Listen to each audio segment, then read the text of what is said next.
Hi dears, welcome back. ನಾನು cilia. ಇವತ್ತಿನ ವಿಡಿಯೋದಲ್ಲಿ ಸೂಪರ್ ಸ್ಪಾಂಜಿಯಾಗಿರುವಂತಹ ರವೆ ಇಡ್ಲಿ ಯಾವ ರೀತಿ ಮಾಡೋದು ಅಂತ ತೋರಿಸ್ತಾ ಇದ್ದೀನಿ. ಸಾಮಾನ್ಯವಾಗಿ ರವೆ ಇಡ್ಲಿ ಬಗೆಯಾಗಿ ಮಾಡ್ತಾರೆ. ನಾನು ಯಾವ ರೀತಿ ಮಾಡೋದು, ಸಿಂಪಲಾಗಿ ಪ್ಲೇನ್ ಇಡ್ಲಿ ಯಾವ ರೀತಿ ಮಾಡೋದು ಅಂತ ತೋರಿಸ್ತಾ ಇದ್ದೀನಿ.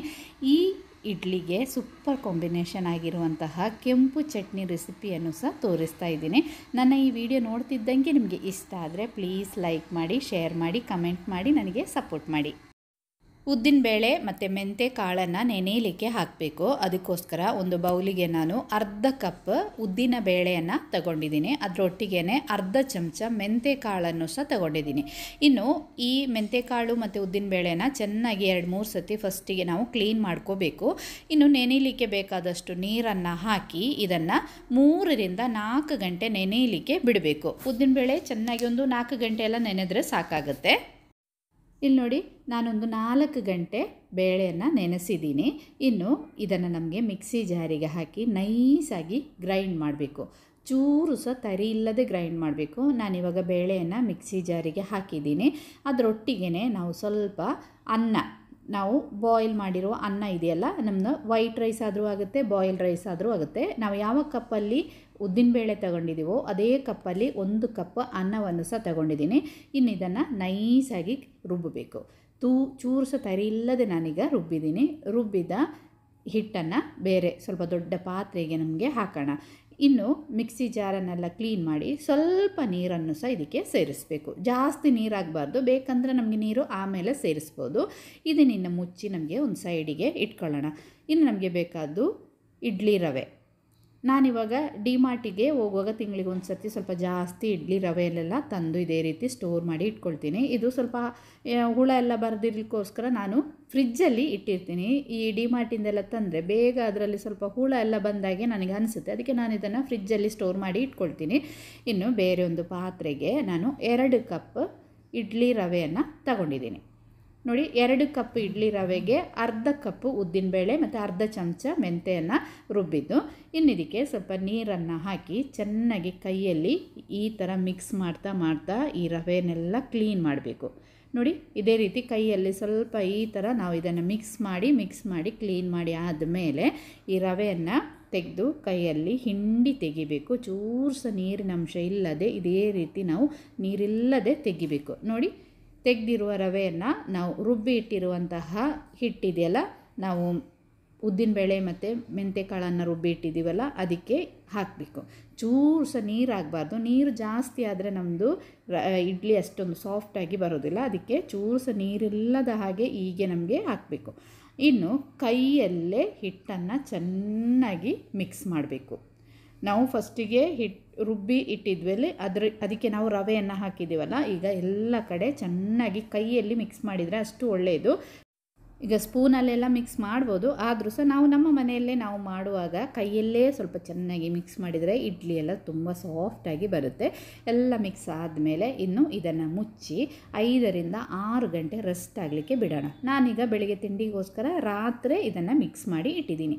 ಬೆಳಿಗ್ಗೆ ಆಗುವಾಗ ಹಿಟ್ಟು ಚೆನ್ನಾಗಿ ಉಬ್ಬಿ ಬಂದಿದೆ. ನೋಡಿ, ನಮ್ಮದು ಅಕ್ಕಿ ಹಿಟ್ಟು ಥರ ಅಷ್ಟು ಮೇಲೆ ಬರೋದಿಲ್ಲ. ನೋಡಿ ಎಷ್ಟು ಸಾಫ್ಟಾಗಿದೆ ಅಂತ ನಮ್ಮದು ಹಿಟ್ಟು. ನೋಡಿ, ನೋಡುವಾಗಲೇ ಗೊತ್ತಾಗ್ತದೆ.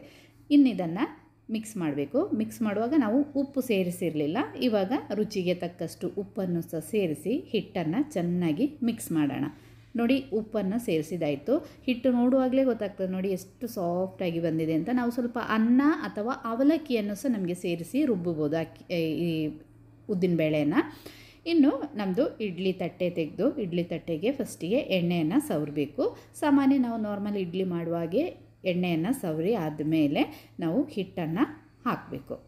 ನೋಡಿ, ಹಿಟ್ಟು ಹಾಕುವಾಗ ನಮಗೆ ಇದು ಜಾಸ್ತಿ ನಾವು ಅಕ್ಕಿ ಇಡ್ಲಿ ಮಾಡಿದಾಗೆ ತುಂಬ ಉಬ್ಬಿ ಎಲ್ಲ ಮೇಲೆ ಬರೋದಿಲ್ಲ. ನಾವು ಫುಲ್ ಪಾತ್ರೆ ಆಗುವಷ್ಟು ನಮಗೆ ಹಿಟ್ಟನ್ನು ಹಾಕ್ಬೋದು. ಹಾಕಿ ಇದನ್ನು ಬೇಯಲಿಕ್ಕೆ ಇಡೋಣ. ಒಂದು 10-15 ನಿಮಿಷ ಸ್ಟೀಮರಲ್ಲಿ ಬೆಂದರೆ ನಮ್ಮದು ಇಡ್ಲಿ ರೆಡಿಯಾಗುತ್ತೆ. ಇಡ್ಲಿ ಬೇಯುವಷ್ಟೊತ್ತಿಗೆ ನಮಗೆ ಇದಕ್ಕೆ ಒಂದು ಸೂಪರಾಗಿರುವಂತಹ ಕೆಂಪು ಚಟ್ನಿ ಮಾಡೋದು ಯಾವ ರೀತಿ ನೋಡೋಣ.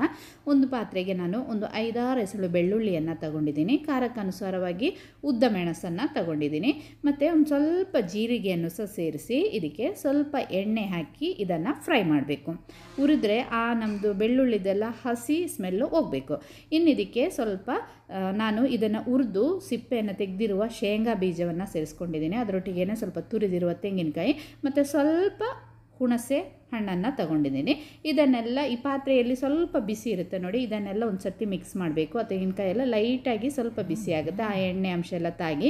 ಇನ್ನು ಮಿಕ್ಸಿ ಜಾರಿಗೆ ಹಾಕಿ ರುಚಿಗೆ ತಕ್ಕಷ್ಟು ಉಪ್ಪನ್ನು ಸಹ ಸೇರಿಸಿ ಇದೇ ರೀತಿ ನೈಸಾಗಿ ಇದನ್ನು ಗ್ರೈಂಡ್ ಮಾಡ್ಬೋದು. ಸ್ವಲ್ಪ ತರಿಯಾಗಿ ಗ್ರೈಂಡ್ ಮಾಡಿದರೂ ಆಗುತ್ತೆ, ಆದರೆ ಇಡ್ಲಿಗೆ ಸ್ವಲ್ಪ ನೈಸಾಗಿ ರುಬ್ಬಿದ್ರೇ ಚೆನ್ನಾಗಿರುತ್ತೆ. ಇನ್ನು ನೀರನ್ನು ಹಾಕಿ ಫಸ್ಟಿಗೆ ಇದೇ ರೀತಿ ಮಿಕ್ಸ್ ಮಾಡ್ಕೋಬೇಕು, ಇಲ್ಲಾಂದರೆ ಅದು ನಾವು ಒಗ್ಗರಣೆಗೆ ಹಾಕುವಾಗ ಸ್ವಲ್ಪ ಗಂಟಾಗುತ್ತೆ. ಇನ್ನು ಬೇರೆ ಪಾತ್ರೆ ಬಿಸಿ ಆದ ಮೇಲೆ ಅದಕ್ಕೆ ಎಣ್ಣೆ ಹಾಕಬೇಕು. ಎಣ್ಣೆ ಚೆನ್ನಾಗಿ ಬಿಸಿ ಆದ ಮೇಲೆ ಉದ್ದಿನಬೇಳೆ, ಸಾಸಿವೆ, ಉದ್ದಿನಬೇಳೆ ಫಸ್ಟಿಗೆ ಹಾಕಿ ಸ್ವಲ್ಪ ಹೊತ್ತು ರೋಸ್ಟ್ ಆಗಬೇಕು. ಆಮೇಲೆ ಇದಕ್ಕೆ ಸಾಸಿವೆಯನ್ನು ಹಾಕೋಣ.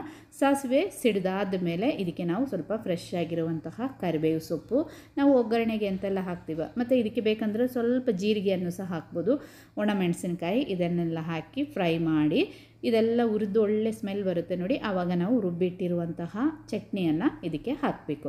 ಹಾಕಿ ಲೈಟಾಗಿ ಮಿಕ್ಸ್ ಮಾಡಿ ನೀರು ಎಷ್ಟು ಬೇಕೋ ಅಷ್ಟು ನಮಗೆ ಇದಕ್ಕೆ ಸೇರಿಸ್ಬೋದು. ಇಡ್ಲಿಗೋಸ್ಕರ ನಾವು ಸ್ವಲ್ಪ ನೀರು ಹಾಕಬೇಕಾಗುತ್ತೆ. ದೋಸೆ ಎಲ್ಲಾದರೆ ಸ್ವಲ್ಪ ಗಟ್ಟಿ ಚಟ್ನಿ ಇದ್ದರೆ ಚೆನ್ನಾಗಾಗುತ್ತೆ. ಇಡ್ಲಿಗಾಗುವಾಗ ಅದು ಸಹ ರವೆ ಇಡ್ಲಿಗೆ ಸ್ವಲ್ಪ ಜಾಸ್ತಿ ಚಟ್ನಿ ಬೇಕಾಗುತ್ತೆ. ಸ್ವಲ್ಪ ಮಿಕ್ಸಿ ಜಾರನ್ನು ಕ್ಲೀನ್ ಮಾಡಿ ನೀರು ಹಾಕಿದರೆ ಕುದಿಯೋದು ಬೇಡ, ಕುದಿಲಿಕ್ಕೆ ಬರುವಾಗ ಸ್ಟಾರ್ಟ್ ಆದಾಗಲೇ ನಮ್ಮದು ಚಟ್ನಿ ಸ್ಟವನ್ನು ಆಫ್ ಮಾಡ್ಬೋದು. ಇಲ್ಲಿ ನೋಡಿ, ಆ ಟೈಮಿಗೆ ನಮ್ಮದು ಇಡ್ಲಿ ಸಹ ಇಲ್ಲಿ ರೆಡಿಯಾಗಿದೆ ನೋಡಿ. ಸೂಪರ್ ಆಗಿರುವಂತಹ ನಮ್ಮದು ರವೆ ಇಡ್ಲಿ, ಒಂದು ಸ್ಪೆಷಲ್ ಟೇಸ್ಟ್ ನಮ್ಮದು ಈ ರವೆ ಇಡ್ಲಿ ತಿನ್ನಲಿಕ್ಕೆ. ಕೆಲವರಿಗೆ ತುಂಬ ಇಷ್ಟ ಆಗುತ್ತೆ. ಈ ಅಕ್ಕಿ ಇಡ್ಲಿಗಿಂತ ರವೆ ಇಡ್ಲಿ ತಿನ್ನಲಿಕ್ಕೆ ಖುಷಿಯಾಗುತ್ತೆ. ನಮ್ಮದು ಸೂಪರ್ ಆಗಿರುವಂತಹ ಕೆಂಪು ಚಟ್ನಿ ಇಲ್ಲಿ ರೆಡಿ ಆಯಿತು. ಒಳ್ಳೆ ಟೇಸ್ಟ್ ಆಗುತ್ತೆ ಈ ಚಟ್ನಿ. ನಾವು ಶೇಂಗಾ ಬೀಜ, ತೆಂಗಿನಕಾಯಿ ಎಲ್ಲ ಹಾಕಿ ಮಾಡಿದ್ದು ಸ್ವಲ್ಪ ದಪ್ಪ ಇರುತ್ತೆ ನೋಡಿ. ನಾವು ಉದ್ದ ಮೆಣಸೆಲ್ಲ ಸೇರಿಸಿ ರುಬ್ಬಿರೋದ್ರಿಂದ ಸೂಪರಾಗಿರುವಂತಹ ಚಟ್ನಿ. ಇದು ಇಡ್ಲಿಗೆ ಮಾತ್ರ ಅಲ್ಲ, ದೋಸೆಗೆಲ್ಲ ಸೂಪರ್ ಆಗುತ್ತೆ. ನಮ್ಮದು ಇಡ್ಲಿ ಸಹ ರೆಡಿ ಆಯಿತು, ಅದರೊಟ್ಟಿಗೆ ನಮ್ಮದು ಸೂಪರಾಗಿರುವಂತಹ ಚಟ್ನಿ ಸಹ ರೆಡಿ ಆಯಿತು. ಟ್ರೈ ಮಾಡಿ ನೋಡಿ, ಸೂಪರ್ ಆಗುತ್ತೆ. ಇವಾಗ ನಮಗೆ ಅಕ್ಕಿ ಇಡ್ಲಿ ಎಲ್ಲ ತಿಂದು ಸಾಕಾದಾಗ ಇದೇ ರೀತಿ ರವೆಯಿಂದ ಇಡ್ಲಿಯನ್ನು ಮಾಡ್ಬೋದು. ಈ ರವೆ ಇಡ್ಲಿಯನ್ನು ನಾವು ಸರ್ವ್ ಮಾಡುವಾಗ ಫಸ್ಟೇ ಇಡ್ಲಿಯನ್ನು ತೆಗೆದು ಇದರ ಮೇಲ್ಗಡೆಯಿಂದ ಸ್ವಲ್ಪ ತುಪ್ಪವನ್ನು ಹಾಕಿ ನಮ್ಮದು ಚಟ್ನಿಯನ್ನು ಸಹ ಹಾಕಿ ತಿಂದರೆ ಹಾಗೆ ತುಂಬ ಟೇಸ್ಟ್ ಆಗುತ್ತೆ. ಮಕ್ಕಳಿಗೆಲ್ಲ ಕೊಡುವಾಗ ಸ್ವಲ್ಪ ತುಪ್ಪ ಇದೇ ರೀತಿ ಚಟ್ನಿ ಎಲ್ಲ ಹಾಕಿ ಬೆಳಿಗ್ಗೆ ತಿನ್ನಿಸಿದರೆ ತುಂಬ ಒಳ್ಳೆಯದು. ಇವತ್ತಿನ ವಿಡಿಯೋದಲ್ಲಿ ಇಷ್ಟೇ. ಇನ್ನೊಂದು ವಿಡಿಯೋದಲ್ಲಿ ನೋಡೋಣ. Till then bye bye. Thanks for